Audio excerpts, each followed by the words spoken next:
Hello everyone, welcome to Plutus IAS. आज हम plasma membrane को डिटेल्स में पढ़ने वाले हैं with respect to plant botany optional. ठीक है, बॉटनी ऑप्शनल का ये टॉपिक है और सेल बायो के अंदर ही आता है। ठीक है,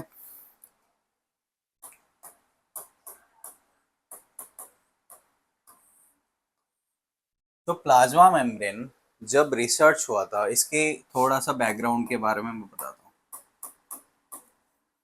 जब साइंटिस्ट प्लाज्मा मेम्ब्रेन के बारे में रिसर्च कर रहे थे, ठीक है, तब क्या हुआ, उन्होंने आरबीसी को एज ए मॉडल चूज किया।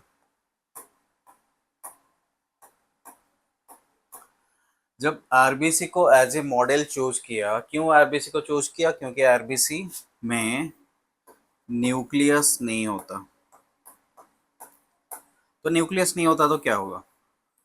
अगर न्यूक्लियस नहीं रहेगा तो प्लाज्मा मेम्ब्रेन जब एक्सट्रैक्ट किया जाएगा, तब क्या होगा? ओनली प्लाज्मा मेम्ब्रेन आएगा, न्यूक्लियर मेम्ब्रेन उसके साथ नहीं आएगा।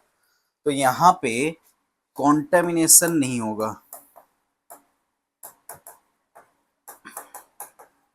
ठीक है, इसलिए हमने आरबीसी को, साइंटिस्ट ने आरबीसी को एज ए मॉडल चूज किया। तो आरबीसी को चूज कर लिया। उसके बाद जब प्लाज्मा मेम्ब्रेन को एक्सट्रैक्ट किया गया, तो ये पता चला कि आरबीसी का सरफेस एरिया जितना है, ठीक है, वो प्लाज्मा मेम्ब्रेन उससे डबल है। ठीक है, प्लाज्मा मेम्ब्रेन क्या है? प्लाज्मा मेम्ब्रेन आरबीसी के सरफेस एरिया का डबल है। ठीक है, तो इससे ये कंक्लूड किया गया कि प्लाज्मा मेम्ब्रेन एक बाई लेयर है। क्या है? कि बाई लेयर है। तो यहाँ पे आपको क्लियरली बाई लेयर दिख रहे होंगे। ठीक है,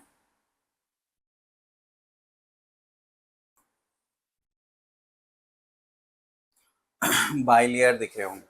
ठीक है, अपोजिट हेडेड है। और इसमें ये किससे बना हुआ है? एक्चुअली ये बना हुआ है फॉस्फोलिपिड से।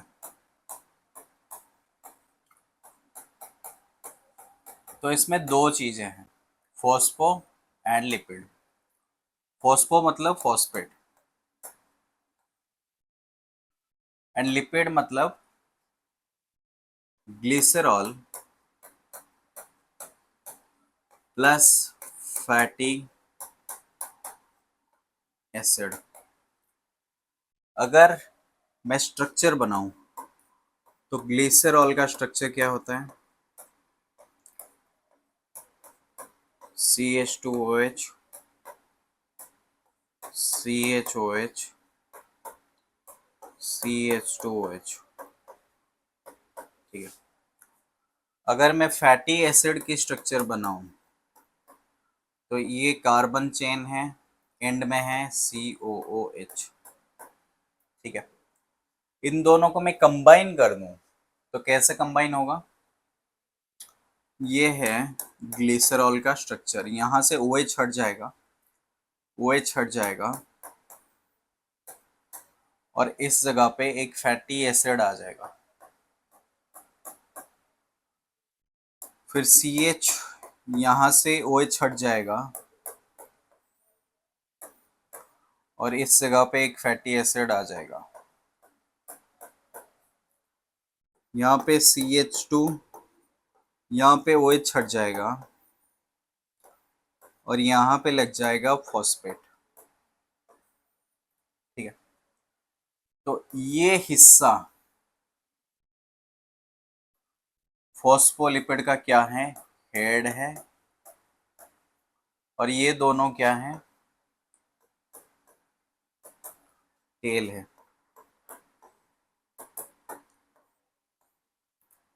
ये दोनों क्या है? टेल है। समझ में आ गया? अगर डायग्रामेटिकली इसको रिप्रेजेंट किया जाए तो ऐसे रिप्रेजेंट किया जाता है, ये हेड है और ये टेल है। तो यहाँ पे भी ये आपको दिख रहा होगा, ये हेड है और ये टेल है, ये हेड है और ये टेल है। ठीक है, प्लाज्मा मेम्ब्रेन में लिपिड के अलावा और क्या रहता है? प्रोटीन्स रहते हैं। दो टाइप ऑफ प्रोटीन रहते हैं, एक है इंटीग्रल प्रोटीन, एक है पेरिफेरल प्रोटीन। इंटीग्रल प्रोटीन क्या है? जो मेम्ब्रेन के अंदर घुस के रहता है। पेरिफेरल प्रोटीन क्या है? जो मेम्ब्रेन के बाहर रहता है। अगर मैं इंटीग्रल प्रोटीन को निकालने की कोशिश करूं तो मेम्ब्रेन डिस्टेबलाइज हो जाएगा। अगर मैं पेरिफेरल मेम्ब्रेन या पेरिफेरल प्रोटीन को निकालने की कोशिश करूं तो मेम्ब्रेन डिस्टेबलाइज नहीं होगा। बाकी इसमें क्या रहता है? कोलेस्ट्रॉल रहता है। और क्या रहते हैं? Glycolipid, glycoprotein, carbohydrate chain. तो मैं अगर समराइज करूं, इसमें तीन चीजें रहते हैं। एक है कार्बोहाइड्रेट, दूसरा है प्रोटीन, तीसरा है लिपिड। लिपिड ऑलमोस्ट 50% होता है, कार्बोहाइड्रेट ऑलमोस्ट 10% होता है, प्रोटीन ऑलमोस्ट 40% होता है। और ये परसेंटेज स्पीसीज के हिसाब से वेरी करता है। ठीक है, स्पीसीज के हिसाब से क्या करता है? वेरी करता है। अगर मैं प्लाज्मा मेम्ब्रेन की मॉडल्स की बात करूं, 1972 सिंगर निकोलसन मॉडल।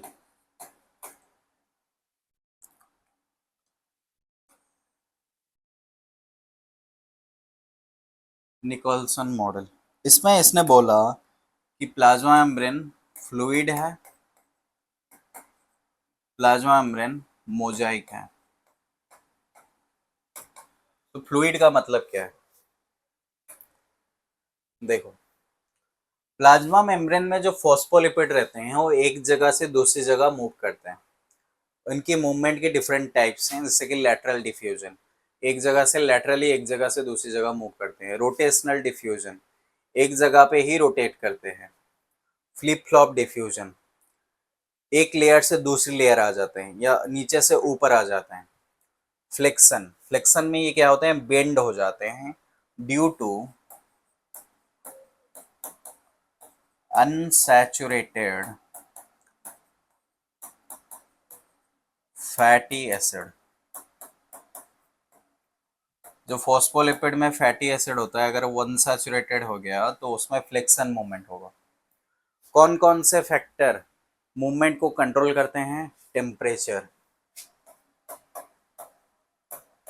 कोलेस्ट्रॉल, ये सब फैक्टर प्लाज्मा मेम्ब्रेन में फॉस्फोलिपिड की मूवमेंट को कंट्रोल करते हैं।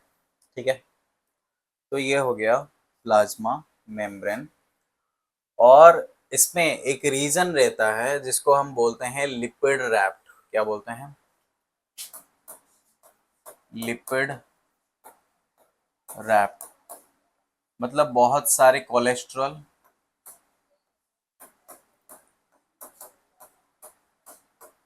कोलेस्ट्रॉल, ग्लाइकोलिपिड, स्फिंगोलिपिड, ये मिलके क्या करते हैं? ये मिलके एक जगह पे रहते हैं गुच्छा बना के, उसको बोलते हैं लिपिड रैप्ट। प्लाज्मा मेम्ब्रेन के बारे में इतना इनफ है। नेक्स्ट मैं सेल वॉल के बारे में बताऊंगा। अभी सेल बायोलॉजी के कुछ चैप्टर्स, कुछ टॉपिक्स मैं कंप्लीट करूंगा। जो भी डाउट हो आप कमेंट सेक्शन में बताइए। अगर आपको कोई टॉपिक चाहिए तो कमेंट सेक्शन में बताइए, मैं उसके ऊपर वीडियो ज़रूर बनाऊंगा। ठीक है, थैंक यू।